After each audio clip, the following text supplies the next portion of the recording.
in case he is still around when we start the virtual social event, maybe you can catch him there. Thanks again, Andrew. And with this, I hand over to Hussam, who is going to moderate the first contributed session. Thanks, Ulf. And first and foremost, I would like to express my appreciation and thanks for all the TBC members, because even for such a small workshop, it was really great and amazing that everyone that we asked him to serve for the TBC, he immediately agreed. And this shows how the EDA community is really supporting the MLCAD. So I would like again to express my appreciation to all TBC members, more than 34 we had in our workshop, and plus all the PhD students and others who helped, the TBC, the additional reviewers. With that, after this small just appreciation, so I would like now to start with our first technical session paper, how to say. And let me just remind the speakers, the plan is the talks already recorded. They are already available. Unfortunately, ACM did not make them available as we wished a little bit earlier than the workshop, but today, from this morning, everything is available, the PDFs and the videos. And now every speaker will give what we call it the pitch, around 5 minutes, highlighting his presentation or his paper. And then we have a little bit time for questions. And more importantly, we would like to encourage discussions and more open questions at the end for the entire session. So we really ask all the attendees for interactions. We really think that the main benefit from the workshop is questioning and the brainstormings. And it's not like a conference where great, how to say, technical talks will be given, but here more about workshop, about more interaction. So I would like again to ask everyone later to ask questions, to interact as much as possible. Okay, so now we have 5 talks in our first session today, which is DNN for CAD. And that's, of course, in the hardcore of MLCAD, so deep neural networks for CAD. Every speaker will share his screen, give his 5 minutes pitch, then we ask questions for a few minutes, and at the end, as I said, the remaining time of the session will be reserved for questions for the entire session. The session, 75 minutes, consists of 5 talks. The 5 talks, all of them, as I said, on the deep neural networks for CAD, starting from FPGA deep learning to CNN for DRC, all the way to even security. And even we have at the end something about deriving Verilog from English. So as you see, 5 exciting talks. With that have been said, I would like to ask the first paper, an adaptive analytic FPGA placement framework based on deep learning, to share his screen and just go ahead. Since it's a small workshop, so I would not spend the time for introducing speakers. I think that's not really necessary. And the paper, the PDF, the full talks available in the ACM digital library. With that being said, please go ahead. All right. Okay, it's not letting me share my screen here.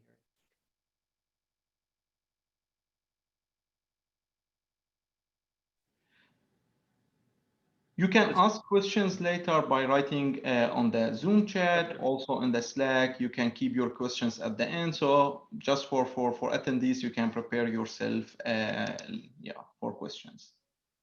All right. Hi, I'm Timothy Martin. I'm a PhD student at the University of Guelph, and here's an overview of our paper on adaptive analytic FPGA placement framework based on deep learning. With this work, we seek to answer 2 main research questions related to placement for FPGAs. First, can features extracted from early iterations of a placement be used to accurately and efficiently predict the congestion which is present in later iterations? Congestion is a key problem during FPGA placement that needs to be properly managed to obtain a viable solution, and early knowledge of potential congestion issues can improve decision-making during optimization. In this work, we present DL Forecast, a convolutional encoder-decoder that learns the behavior of a placement algorithm's ability to deal with congestion and predicts the future congestion in the placement with an accuracy of 90%. The second question we seek to answer is, can early congestion predictions be used in a placement tool to improve decision-making resulting in reduced placement runtime. The runtime for placement accounts for the majority of the runtime in the FPGA design flow, with large designs often taking several hours to place. We integrate DL forecast into a modern analytical placement tool to improve decision making and show that a 27 to 40% decrease in placement runtime is possible. The overall approach for DL forecast in a placement flow is shown in this figure. And the idea is to create a smart adaptive flow by using DL forecast. The idea is to, at some iteration in placement, forecast the congestion that will be present later on in the placement process. The results of this forecast are used in two ways. It can be fed straight back into the placer, and it can also be fed into another deep learning model, DL route, which predicts the probability that the placement will be routable based on its congestion. These two results, the congestion forecast as well as the routing probability, are fed back into the placer and used by a controller to decide between several courses of action, such as further congestion management or focus on wire length optimization based on the congestion that is forecasted. A high-level overview of the DL forecast framework, as shown here. The input to the model is a set of placement feature maps that relate to the congestion in the placement. And these features are things such as wire length per area, the pin density, and net cuts in the placement. The ground truth for the model and this are the same features but at a later iteration of placement. And so the model attempts to predict the later features based on the features at an early iteration. The model itself is a convolutional encoder decoder, and it's trained to forecast these congestion maps or feature maps for later iterations of placement. The DL forecast is evaluated in terms of several metrics and achieves R squared of 93.5%, as well as structured similarity index metric, which determines how close the images are of 0.898. And the effectiveness in the model can be shown in these images, where the first image is the input to the model for one of the features, wire length per area, at an early iteration of placement. The second image is the final congestion, the congestion at this feature at a later iteration of placement. And then the third image is the prediction produced by DL forecast of this later iteration based on the wire length per area and other features from the early iteration of placement. When integrated into a placement flow, you can see that DL forecast can be used to greatly improve the runtime of a placer. Columns 2 and 3 compare the runtimes for dplace 3.0 with and without the DL forecast model integrated. And column 4 shows this improvement in runtime, 27 to 40% improvement in runtime by using the DL forecast prediction of congestion in order to reduce the time needed in placement to manage congestion by getting an idea of what the congestion will be much earlier in the placement flow and properly handling it then.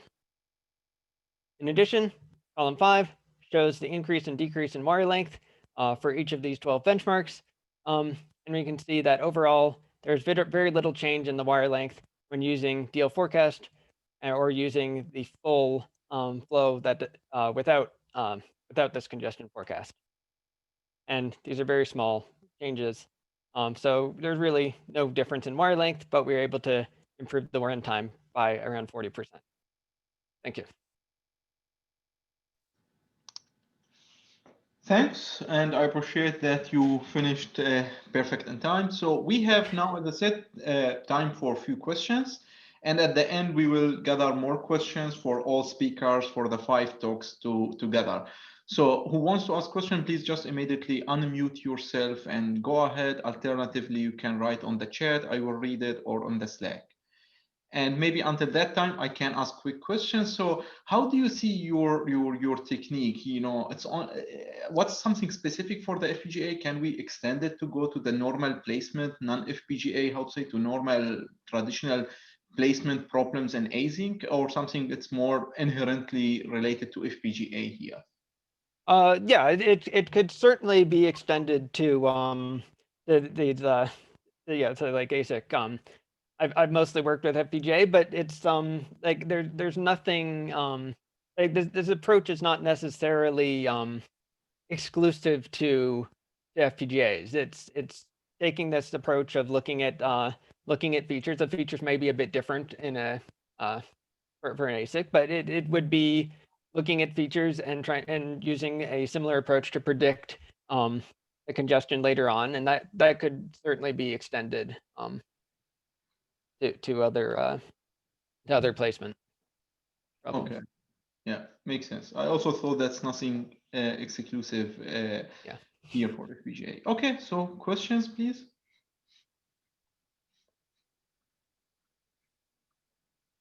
So here you went to deep learning. So could it be lighter? You know, could it be, you know, another algorithms from machine learning that's not that, you know, let's say deep or that heavy, or you really needed that, you know, such kind of heavy deep neural networks to solve the problem? For this, we did, I think, need the deep learning approach, because what we're really doing is we're doing like an image to image type of a model where we're taking some images as input, and we're trying to transform these into an image that now represents the congestion later on in placement. But that said, that even with this deep learning approach, the inference time is very low. We're not adding a whole lot of cost to the placement process by using this technique. Okay, I see. Thanks. Okay, so I don't see questions on the chat. Also nothing on the Slack. So, okay. So thanks again for the nice talk. So as said, if you have more questions or if you remember some questions, we will go again to all speakers at the end of the session. Okay, now we will move to the second talk, design rule checking with CNN-based feature extractor. I would like to ask the speaker to simply start sharing his screen. Luis, I think, yeah, go, does work? Yes, go ahead.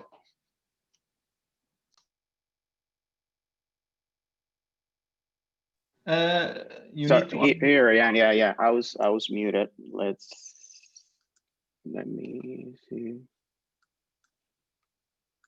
Let me reshare my screen. I don't know what happened here.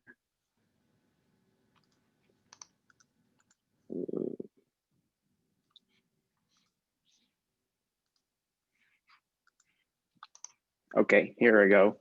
Yes. I'm Luis Francisco. I'm a PhD student from North Carolina State University. And as we know, DRC is the process of checking that a design layout meet a certain number of design of geometric constraints. And design rule checking in the advanced nodes has been, getting more and more complex. For example, we have gone from 90 nanometers, so where we have a few hundred of DRC violations to check, to 7 nanometers, where we have over 10,000 violations. And in this paper, what we are trying to do is just use deep learning as a method to capture those DRC violations in an easy and fast way, allowing us to have like an interactive DRC engine where we can just early in the design process to be able to capture those violations and do it in a way that we can just do it fast and with certain accuracy. As what we are proposing here is use a deep learning approach where the input to our model is a layout image, small pieces of layout images, and then we have a certain number of convolutional layers to do some feature extraction, and with that we have a fully connected layers just to classify the different rules and the different violations that we may have.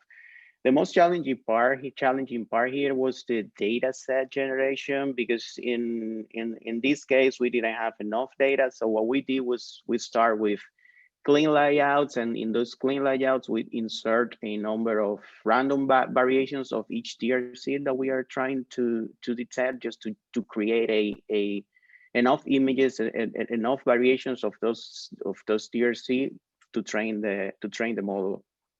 And how we use the model after we train it, we just repeat the same process. We extract the metal layers that we want to analyze, and then we just crop that layout in small sections, let's say 100 by 100 nanometers or 50 by 50, and then we test each of those images in the model that we already trained, and we label those images and create like a mask with the coordinates where each violation is. And after we train the model, here are some of the results that we got. We start just trying with one single rule violation and train the model with around 100,000 images. And this is what we got. We could detect those violations with 92% accurate. And if we see here, most of the samples that has violations has been well classified, and we have some false positive, but I think we can handle that in this type of problem. And we expand that just to include more violations. And in this case, we went over 3 violations and trained the model with, I think, if I remember well, was around 250,000 images. And here we got most of our samples well classified. And also another test that we did was just test this layout in a conventional DRC layer and check the same violations that we were trying to find. And we could do it at least 32 times faster. And here the accuracy is not good as one DRC violations, but that's probably because here we have some issues with the diversity in the data set, and that's something we are working in. And this brings me to the final conclusions of this work. Like I said before, we trained the model with images. In this case, these images were artificially generated, but this can be also data that is labeled by designers.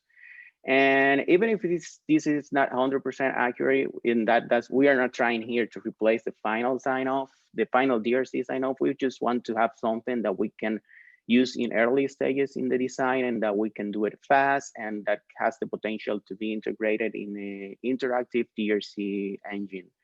And right now we are working to mitigate the issue with the data diversity and some synthetic data set generation that mimics all the patterns that we may have in a real layouts, including standard cell layouts, custom layouts, memory layouts, and so on. That brings me to the end of my presentation. So if you have questions, please. Thanks, Luis. Questions, please. Maybe I will start with one quick question. So I think you applied your work here to the 15 nanometer technology, if I remember correctly at the beginning of your slides. So how in general your approach would scale if you go to much smaller technology like 7 or 5? Because at the end, it looks all at the designs as just images and doesn't really matter if this is smaller or larger technology, or how technology scaling or complexity of scaling comes into the play, how to say, when you apply to your approach. Yeah, that's a good thing of this technique, that it's easy to expand to any technology, because like you say, we are not training with any specific features of the technology. So it will be just enough to generate a new training data set for that technology node. And that makes it easy, because it's you don't have to you have to retrain the model, but you don't have to recreate the model. So you just have to change the data that you use for training. I see. Okay, so we have one question in the chat. I don't know if you can read it. I will read it quickly. What do you mean by interactive DRC?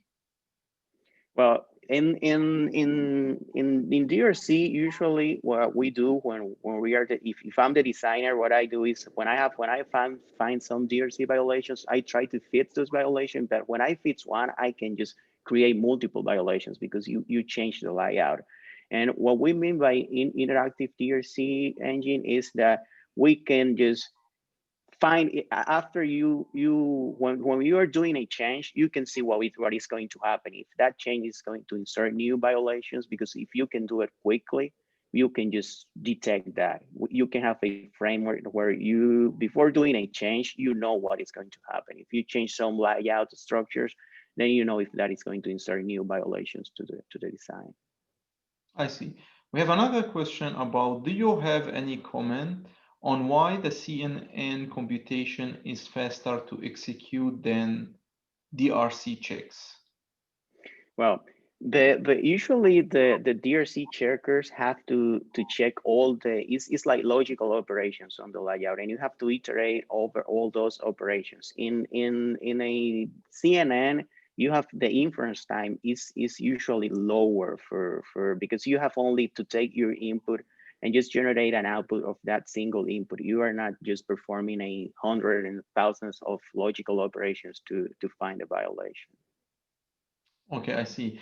And we have two quick questions on the performance or on the speed. So if you make your model more accurate, more comprehensive, would still the speed comparable? And another question regarding to the performance and the speed, what is the training time for the CNN? Because the training could be here really expensive. So Yeah, two questions on the inference and the training. Well, let me start for the training. For training, for the more complex model that I have here, it only takes around 7 to 8 minutes to train. The training is actually kind of fast, but the good thing is that you have to do that only once. Once you have the model, you don't have to worry about that again. Or maybe if you want to retrain it, but it is not something that you have to do like online every time that you're going to use the model. And if we go like, just to give you an idea, in the model that had 1 DRC violations, I had like a few hundred parameters, and in the model that was for 3 violations, it had like over 1 million of parameters, and the difference in the inference time was just probably milliseconds. So it's not something that can just create so much overhead. If you try to make the model more accurate, and the accuracy to get more accuracy on the model is more on the training, because you have to train the model with more diversity, more patterns of the violations that you have. So the inference time is not going to be affected that much. I see. Thanks. We have actually one more question, but I would leave it to the end. At least we have something to keep discussing. And I would like to thank you again, Luis. And now we move to the third talk. We have the third talk about using DNNs, deep neural networks, and smart sampling for coverage closure acceleration. And this is from, I think, Raviv group.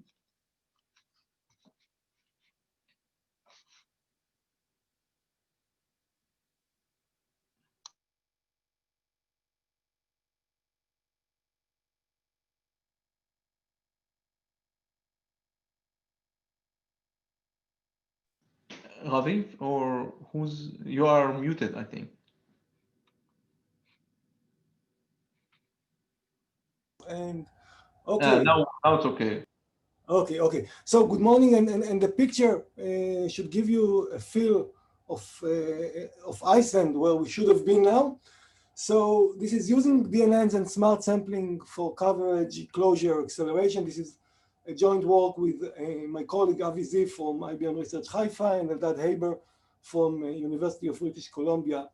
And and this is very much related to the opening keynotes from Andrew about using machine learning, or DNN in this case, for boosting optimization problem.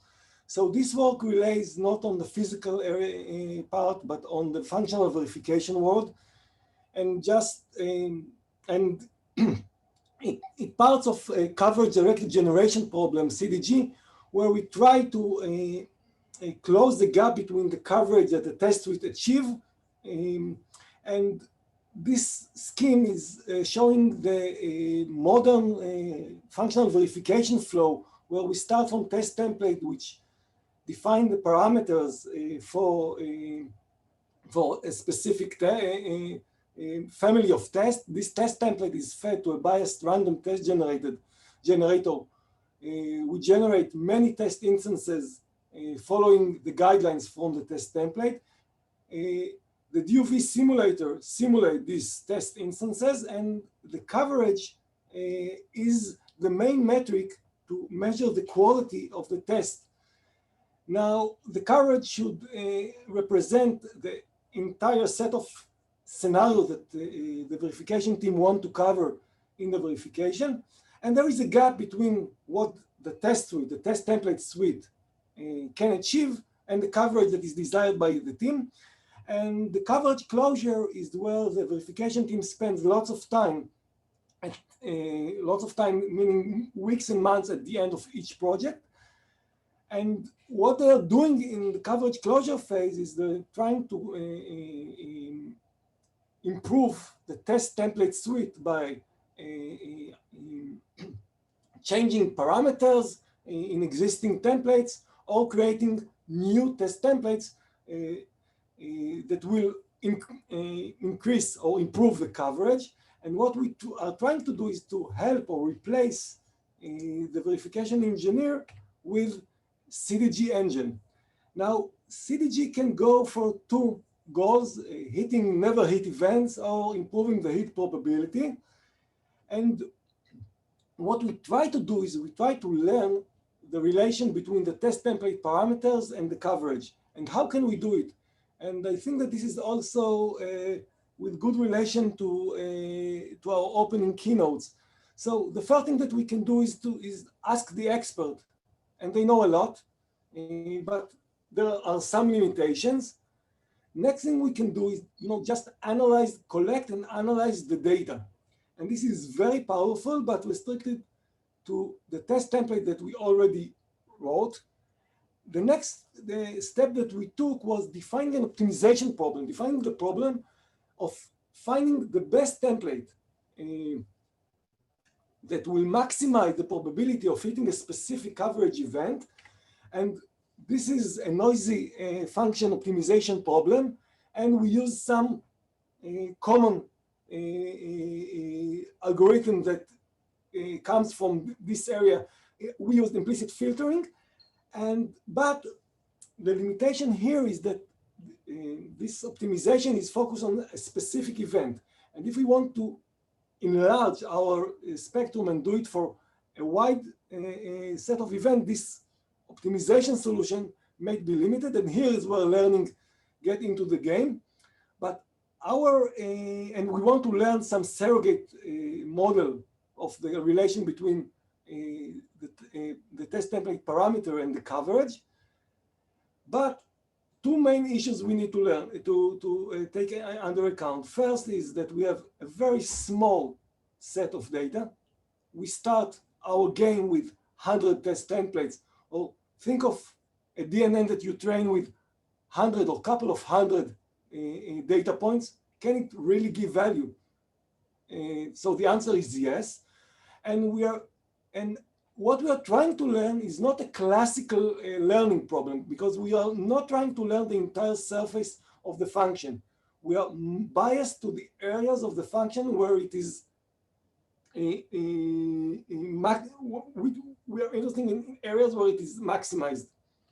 So what we are doing with smart sampling is using lightly trained DNN to accelerate CDG optimization. And I'm getting to the end of my time. So in very short, the algorithm, we start from a random set of points, we train a DNN with it, we find the maximum using this DNN, the function that the DNN represent. Then we run this point. If it gives us a good value, great, we are happy. And if not, we are using a step of the regular optimization problem. And this is a kind of an exploitation approach, where using the DNN resembles the exploitation phase, and using the implicit filtering resembles the exploration phase. And the DNN can provide values when very lightly trained. And last, you can see here comparison between between 4 algorithms. Our new approach is the gray one. The orange is a random approach where you can see that it improves at the beginning, but then get to a limit. Also using entirely the DNN, which is the purple line, also get to a limit because you cannot expect the DNN to learn something meaningful about areas that we didn't provide any meaningful data for it. And this is where the exploration goes into place. The blue line represents what we can achieve if we use only the optimization mechanism algorithm, and the gray line, which achieve improvement of order of 2, use both the DNN and the optimization exploration steps. So thanks a lot, and this is another picture from Iceland, just to, and I will be happy to take questions. Thanks, Raviv. Looks nice picture, except I would expect it now in November, much colder in Iceland. So not too much snow here in this picture. Yes, unfortunately, we are not there. Okay, so questions.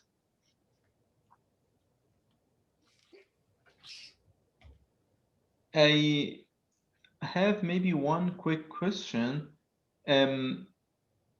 What do you think the biggest challenge in what you are doing? So what would be, is it the training itself? Is it like, getting the data, or the, the optimization, the trial and error, or the domain knowledge? So what do you think, or what do you put, when you work on it, what's your biggest challenge to solve?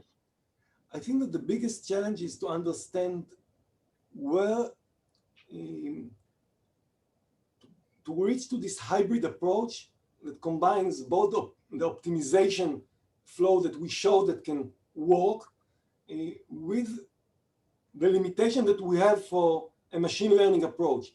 So, finding this spot where we can train a model, and for me it was real surprise that even in the early steps, when we trained the model with 100 points, which is, for me, was almost ridiculous, it brought values.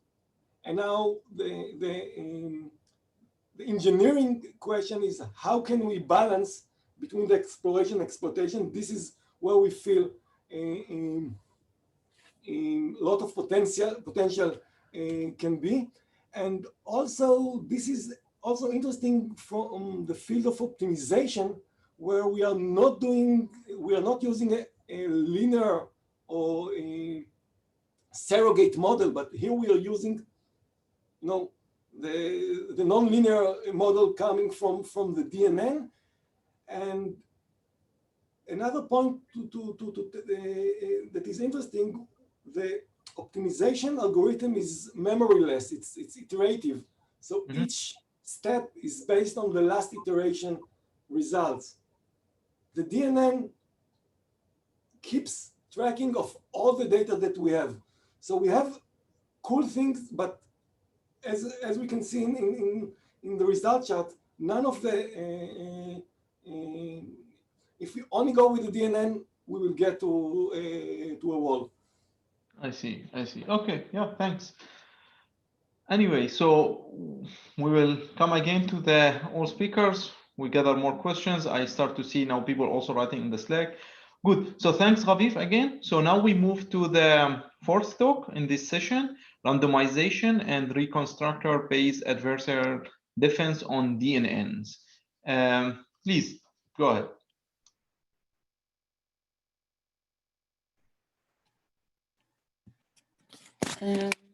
Okay, hi everyone. Can you hear me? Yes, it's fine. Okay, go ahead. Perfect. Thank you for your attendance. I'm Marzieh, a PhD student at University of California, Irvine. Today I'm going to talk about R280, randomization and reconstructor-based adversarial defense for deep neural networks. Machine learning has been widely used in different kinds of applications, such as image processing, system security, autonomous driving, and etc. These techniques have shown resilience against random noise added to the input. Despite this resilience, machine learning techniques are vulnerable against adversarial noise. Adversarial noise or adversarial attacks are specially crafted perturbation which will be added to the input data. The main purpose of these attacks is malfunctioning of the machine learning techniques, so they will cause performance degradation in the machine learning techniques that we're using.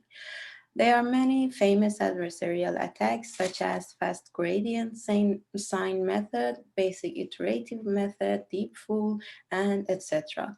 Here you can see a sample image of MNIST digit dataset, which is classified as 1 with the accuracy of 97%. But you can see that adding a FGSM attack to this image will cause the same network to have the accuracy equal to 72%.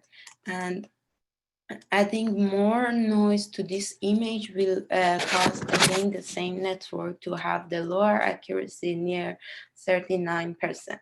So in order to overcome to this accuracy degradation causing by adversarial attack, defense mechanisms are being used. As an example of defense mechanism, here the input sample, again the MNIST digit is being classified as 1 with some kind of neural network. You can see that when the input is under attack, the same network will classify image as 4. Now, with the help of the defense technique, the network will classify the image again as 1. So the effect of adversarial attack is being eliminated. There has been many work on adversarial defense, like adversarial training, defensive distillation, and etc. Despite the increased robustness against adversarial attacks, each of these techniques suffer from some kind of setbacks, but I'm not going to discuss these setbacks here because of the time. You can refer to our paper. So in order to increase the resilience against the adversarial attack and address the shortcomings of the previous work, we introduced R2AD, which is a multi-stage machine learning-based adversarial defense and comes from randomization and reconstructor adversarial defense. Our proposed method consists of 2 parts. First of all, we have an autoencoder-based reconstructor that will help the network in classifying the images. So based on the threshold, this autoencoder will decide an input if reconstructible or not. Then it will denoise, rebuild, and reconstruct the image. And the second layer is a random nullification layer, which will delete some features of the data. This layer will be used in training the actual neural network, and this will help the network to classify input data with some missing features. Here are the results. To evaluate the R2AD model. We have used different kinds of attacks such as FGSM, BIM, JSMA, Carlini-Wagner, and Deepfool. We also use 2 different dataset, MNIST and Fashion MNIST dataset. Also, we have used 2 different scenarios, white box attacks and black box attacks. Here I put the 2 of the results for BIM attack on the left side and FGSM on the right side. You can see one of the samples of the attack, and without the defense, the accuracy of the network was around 23% for BIM attack, and using R2AD has increased this number to 92%, and some kind of the same situation happened for FGSM data set. The accuracy without defense was 27%, and using R2AD increased it to 91%. And that's it. Thank you for your attention. If there's any question, I would be honored to answer. Okay, thanks a lot. I will start with a quick question. So what would be the overhead of the defense mechanism that you are adding? The accuracy increased nicely from 27 to around 90. So what would be the cost of that? So the cost, one of the costs is increasing the training time for the neural network. So the autoencoder that I said, it should be trained, for example, individually. So it will increase the training time. Also, the test time will a little bit more increase, but it's not very huge and it's not noticeable, but it can also be a kind of overhead to this approach. Okay, we have also an interesting question. It says, the model receives a blind image. When do you decide to invoke the defense mechanism? This defense mechanism is always running. And the good point about this defense mechanism is that because it's autoencoder based, so if the input is not under attack, so we will have the same image as an output of the autoencoder. But if it is under attack, the autoencoder will try to denoise that image. So it doesn't matter if it's normal or it's adversarial data. Okay, so the inference or the protection or whatever, it's keep running with the inference always. So whenever you infer the image, you do it. Okay, I see. Yeah. Any further questions? Actually, it's a bit challenging for me because I'm getting the questions from the Slack and from the Zoom at the same time, but no worries. At the end, we will go through all the questions at the end of the session and hopefully we cover all. Okay. I don't think we have more questions related to this talk. So any more questions, please? Also, you can feel free to unmute yourself and ask, not necessarily to write. Okay, we have one question from Peter. Do you think an autoencoder-based method scales to more complex images than MLCAD or fashion? Or I mean, how does it scale with more complex data set or more complex images? The more we have tested it with also C410 dataset, the results were promising, but yeah, we are going to also add more complex structure to our proposed method, so to work more properly with the more complex datasets. Okay, so it scales to Yeah. something. Okay, good. Okay, any further questions? If not, I would like to thank you again. Very nice and nice aspects from security. Good. So we got one more, but we will go back to this at the end of our session. Okay, thank you. So now we will move to the last talk in this session, Dave. Dave is deriving automatically Verilog from English. It looks fancy. Please go ahead. Thanks, Sam. I'll just start my screen share. Okay, hopefully that's working. Yeah, so in this work, what we were hoping to do is go slightly earlier in the digital design pipeline that, for instance, Andrew King presented earlier this morning, and look at, can we actually take the specifications that have been provided in natural language, for instance, in English, and use machine learning to derive the earliest steps that you would normally start from, for instance, Verilog. So specifically, we were saying, can we take these specifications and translate those or transform those into Verilog code for use, further in the pipeline for producing digital products? Our overall goal was to take sort of the level of difficulty that you might see in an undergraduate digital design course.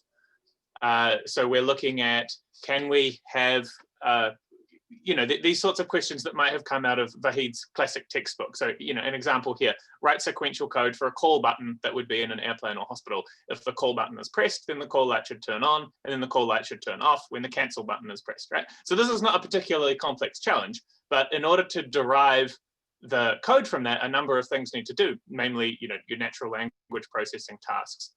So natural language processing has been done quite a lot with regards to generating code, but typically it's been approached from an analytical point of view.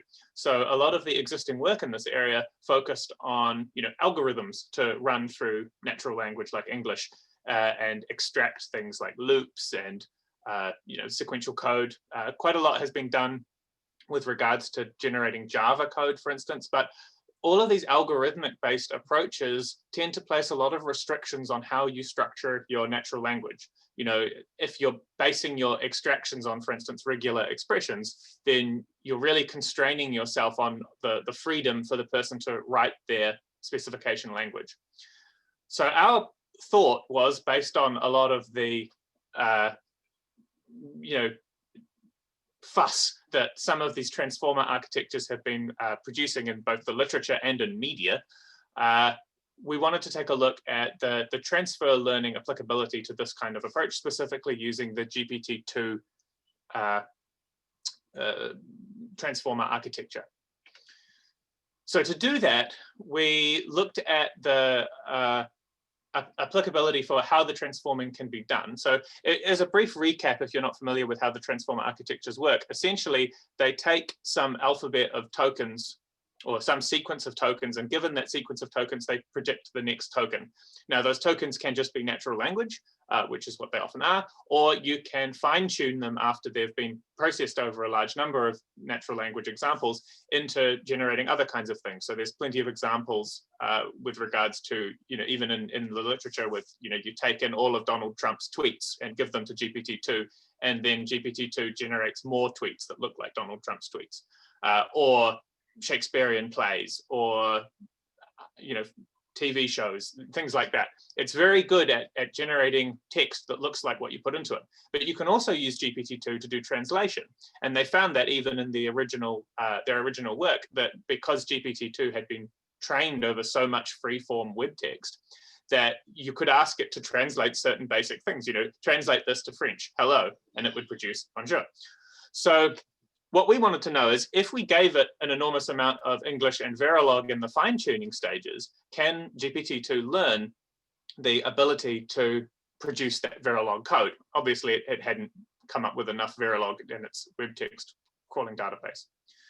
So to do that, we created a templating engine, which had a number of templates similar to those in complexity that you might see out of Vahid's textbook. And then we, using those, produced an enormous corpus of examples. We had 36 templates, which we gave it as sort of trained familiar texts. And we had 8 templates, which we kept back and never ever presented to it. So these are similar sorts of examples that we could, that were similar phrasings to the other ones, but the particular pattern of words GPT-2 was never exposed to. Then using those templates, we randomized things like variable names, operators, whether it was asynchronous or synchronous, and all that sort of stuff, and produced very large numbers of samples before providing it to the fine-tuning processes that GPT-2 has. We used the 345 million parameter GPT-2. In future, we might look at using the larger GPT-2 parameters, but even with those, with the smaller GPT-2 architecture, we were actually getting very good results. So actually, I'm going to just quickly demo it now, because it's a very nice thing about the being web-based is I can just quickly do this. So you can also run this demo. The link for it is at the end of the paper, or I can copy it into the chat if you're interested. But essentially what you can do is present Dave your inputs, whatever inputs you might have. We've got a whole load of samples here which are based on the templates that we gave it. And then just have a look at the Verilog it can generate.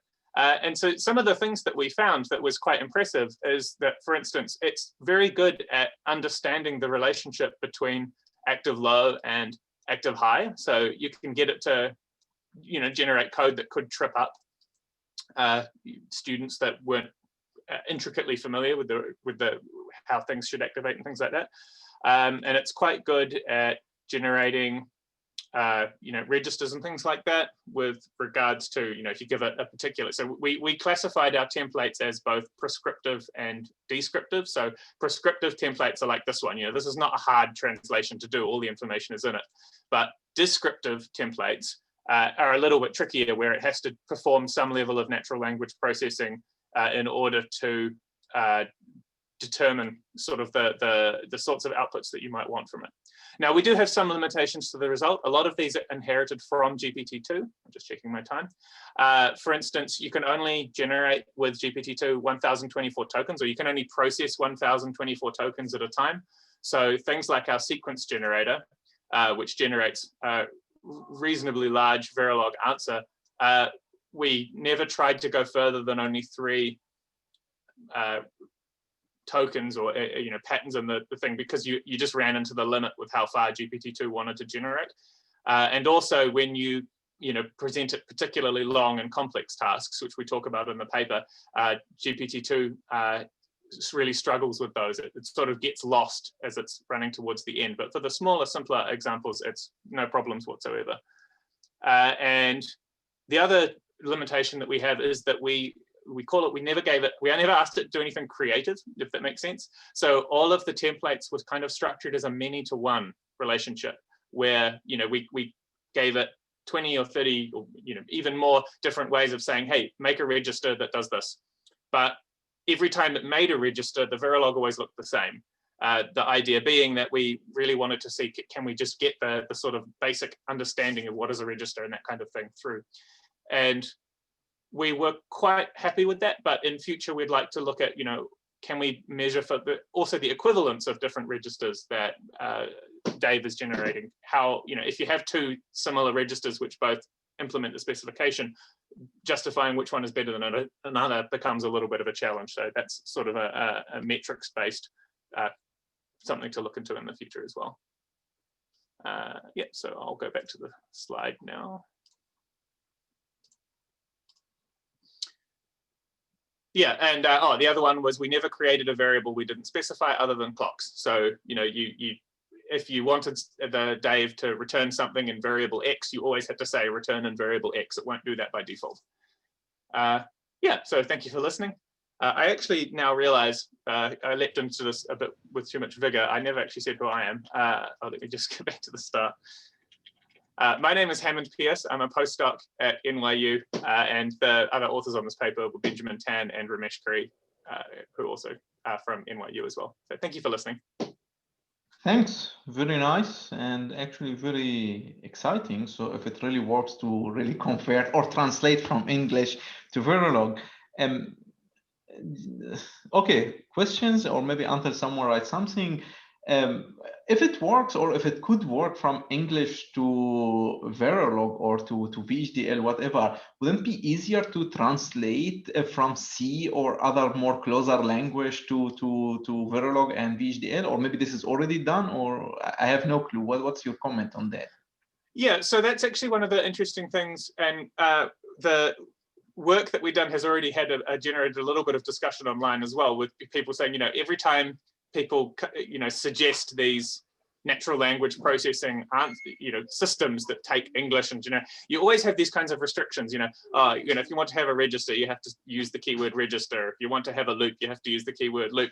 And at which point you may as well be writing in another language, right? You may as well write in C and just translate the C into Verilog. So that is actually a very good question, and it's something that we would be looking into in future. The idea that we had was we wanted to stay in the realm of natural language, primarily because it had, it has all these open constraints. There's so many different ways to phrase things in English. It makes it an interesting challenge to say, if our specifications are in English, how far can we take them before it can no longer process it? And so that's sort of the idea with even, just letting everyone use Dave. We kind of want you to break it, see what you can put into the Google Colab until it no longer works, because that sort of feedback is very interesting to us as well.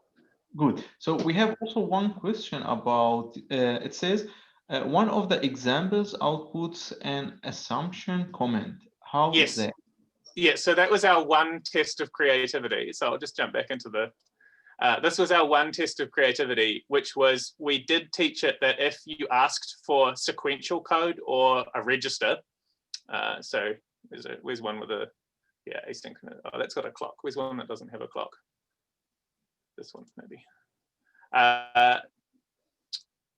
Ideally, what it should do is assume a clock. So if you use, clock C, Dave will pick that up and say, okay, that was the clock they wanted to use. If you don't use a clock, but you ask for a code that needs a clock, it will put in this assumption which says assume clock of clock.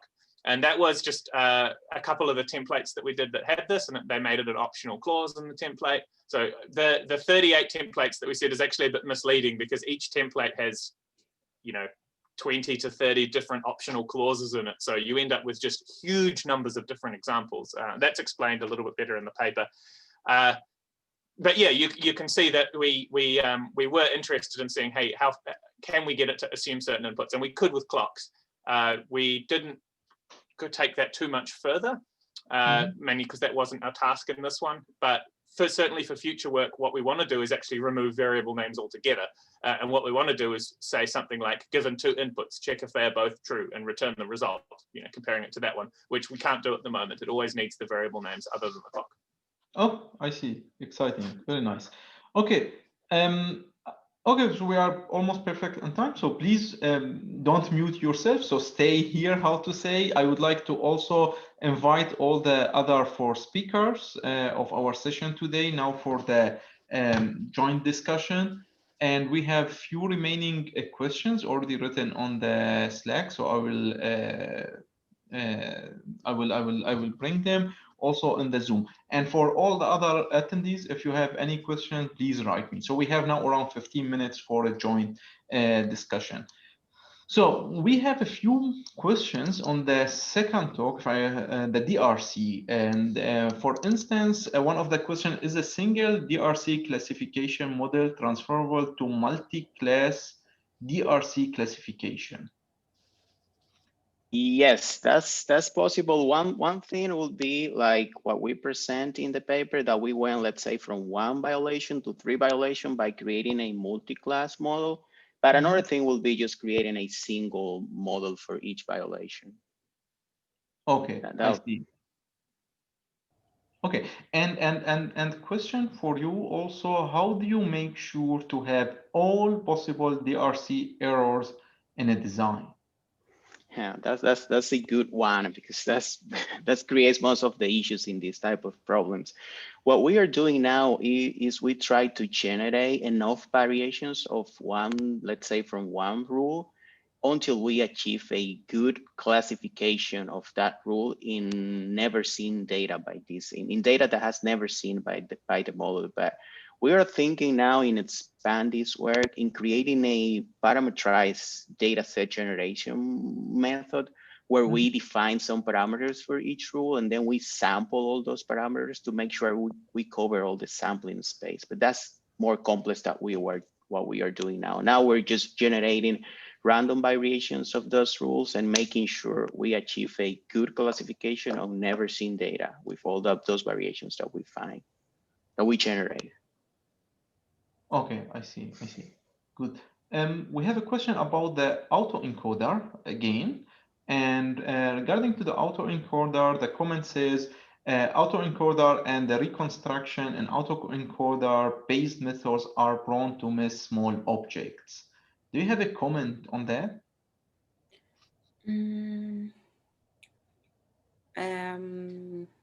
Maybe they may miss some small object, but I'm not sure. We didn't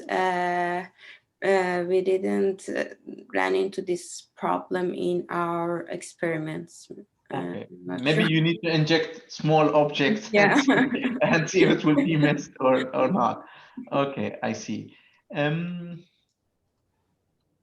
Maybe some of our audience can unmute himself and ask directly. I have a list of questions, but we still have around 15 minutes, so we really would like to encourage more interactions. So if it's possible, someone can unmute and go ahead and ask. Until that, so we have also another question about the DRC. I would imagine that DRC is one of the, how say, hot dogs now, because you are taking images and you just try to really catch errors or design rule, how to say, violations. So how does it work if you want to go to a new PDK, Louis? So do you need to retrain completely and retrain partially? So how do you want, how much effort if you move from 15 nanometer, let's say, to 7 or to 5?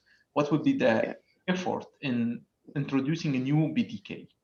Yes, at this point, you will have to regenerate the data set, but I'm thinking, because I've done something similar for other type of problems in transfer learning, and see if you can start but that's something that I'm working on now, that I'm thinking about now.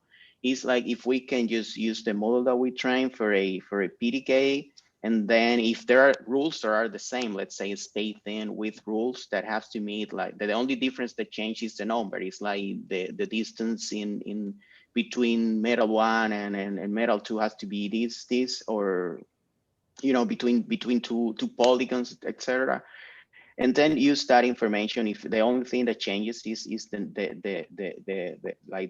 value of that distance, then if we can do some transfer learning from one model to another. But just strictly answering the question, at this point, you will have to regenerate the data set again. But Okay. how we are doing this, everything is done automated. You just have to provide, and especially in the expansion of the work that I'm working on now, you will have only to provide the specification of the rules, and then the data set will be generated automatically. You don't have to be just labeling the data manually. I see. Okay, so this means the cost needs to be paid every time for when you move from a PTK or generation to another generation. Yeah, exactly. Okay, so we have one question from Ulf. One of the reasons of using formal language for system specification is that natural languages tend to be more ambiguous. How would that ambiguity affect your results? Yeah, so that's actually a really good question, and it is something that we've been thinking about for future work as well. So potentially one of the avenues that this work could go down is actually constructing a model that can detect specifications that have been provided ambiguously. We didn't run into that problem so much during our own experimentation for this paper, mainly because everything was based upon our templates. And our templates, as I sort of mentioned, are not presented ambiguously. There's only one right answer for a given template. The templates themselves have a lot of variation in their clauses and things like that, but there weren't so many options where the tool Dave had the ability to get confused over two things that were presented similarly. But as you're saying, that could we have detected that?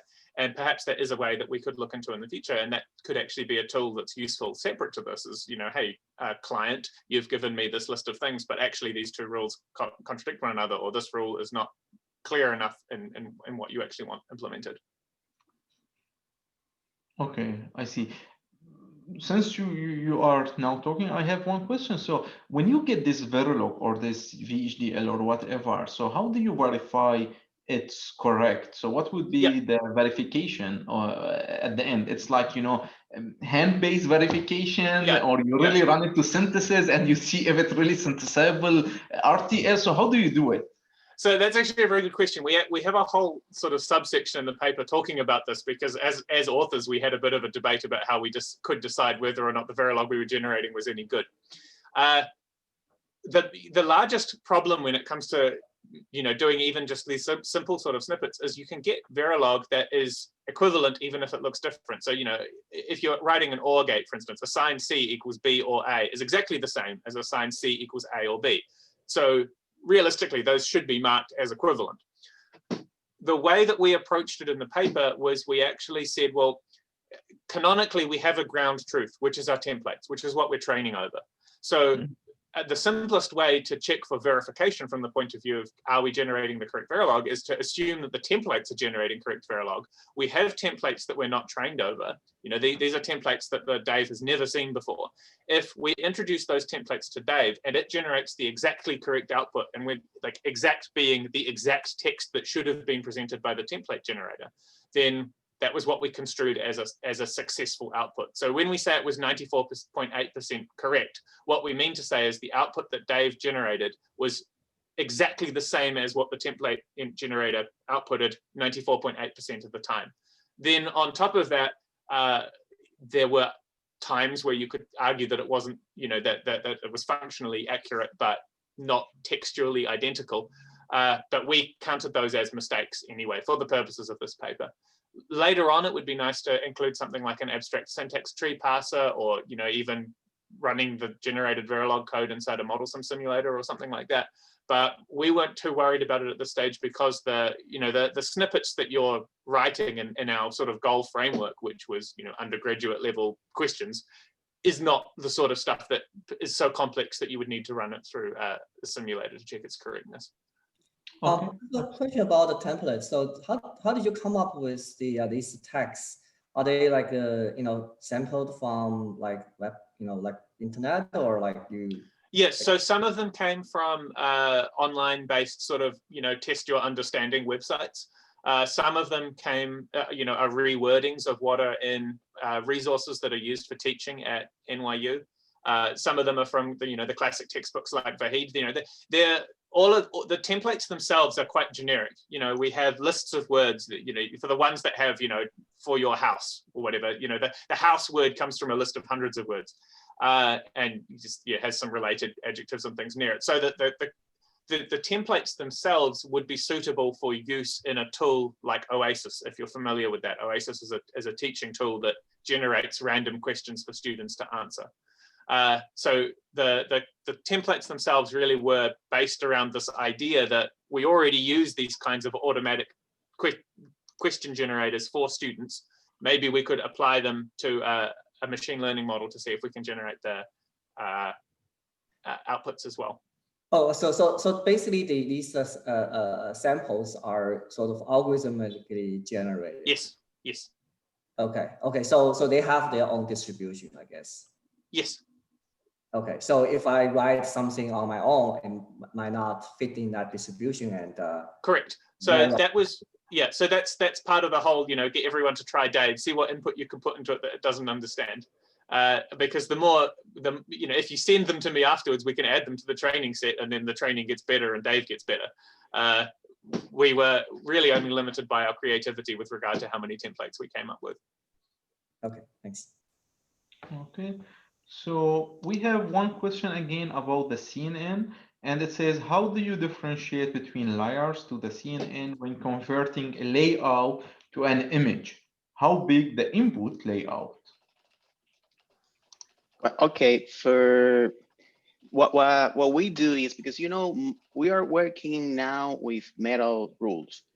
So let's say that I'm working with a metal 1 rule. I just isolate that layer, and then I train the model only with images for that layer. And the same thing when I'm testing a new layout, I just extract metal layer, one metal layer at a time, because the images are just single channel. So one image can only represent a layer.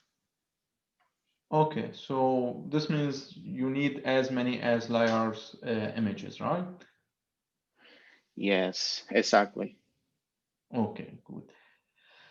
Okay, so we have, I think, one final question. Yeah.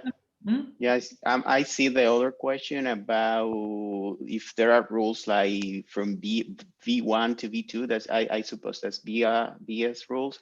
At this point, we are not considering like those type of rules. We have just more simple, more easiest rule. And that's right. You cannot detect that's violations if you go like layer by layer. Okay, good. Okay, so we will have one final question because at 4 minutes we should start, we should conclude the session. So very quickly about the language again to Hamoud. So it says, how specific is your method? What I mean is, can we think of using your methods for translation of a code in one coding language to another language? Can you convert between Python to C and vice versa? I don't know. I mean, that this looks, it's independent from what you are doing, right? It's more general. Yeah, so I mean, the general approach that we used, which was to come up with templates, which essentially said, this is the input, which translates to this is the output, should be generalizable to any language. You know, you don't have to have English as the input, you could use C. You don't have to have Verilog as the output, you could have Python. This sort of translation stuff has been talked about a bit with GPT-2. So yeah, and I mean, of course, GPT-2 is now out of date. We use GPT-2 because it was open source and available. GPT-3 promises bigger and better things, but is closed source. And then there are other models as well, like BERT. So I think that, you know, the general approach that we did, of course, you know, it should generalize to any kind of translation. How accurate it is a separate thing, but the overall methodology that we used, I see no problem generalizing it. Okay, thanks a lot. Okay, with that, I would like to thank all the speakers again. It was very nice. It was great. So I'm actually really happy. So it went smooth. All talks went on time. Even it's virtual, we had a nice discussion at the end. I would like to remind all the attendees that we have at the end of our day after the next session, we will have the social event, virtual social event, where we are using a new platform called gather.town. So personally, I did not use it before, but I tried it yesterday. It looks very nice. So if you still have questions, why not using this virtual event to practice, you know, socializing virtually, how to say, and please ask the remaining questions to the authors, and please join all of us, and let's see how, and let's play with it, how to say. Okay, thank you again. And with this, we conclude this session and we move to the next one. Thank you.